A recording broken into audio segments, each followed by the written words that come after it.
சிவா திருச்சிற்றம்பலம். குரு வாழ்க குருவே துணை. இன்றைய பதிவு என்ன பார்க்க போகிறோம்? அடையாறு அருணாச்சலபுரத்தில் குழு வச்சுருக்கோம் பாருங்கள். நாகக்கண்ணி அம்மன் பாருங்கள். அம்பாள் பாருங்கள் எவ்வளோ அற்புதமாக இருக்காங்க. எங்கே பாருங்கள் மாத்தாய் அம்பாளுக்கு ஒரு பாடல் பாடலாமா?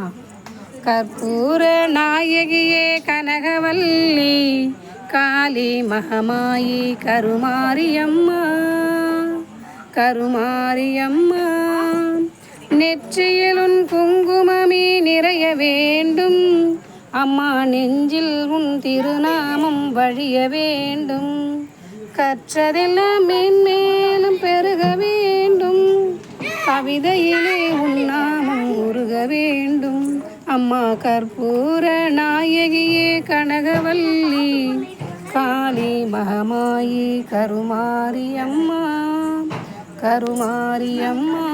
ஓம் சக்தி தாய் நாகக்கண்ணி அம்மனை பாருங்கள். இவங்களோட அருளும் ஆசையும் பெறுங்க. நல்லா வணங்கிக்குங்க. வாழ்க வளமுடன். திருச்சிற்றம்பலம்.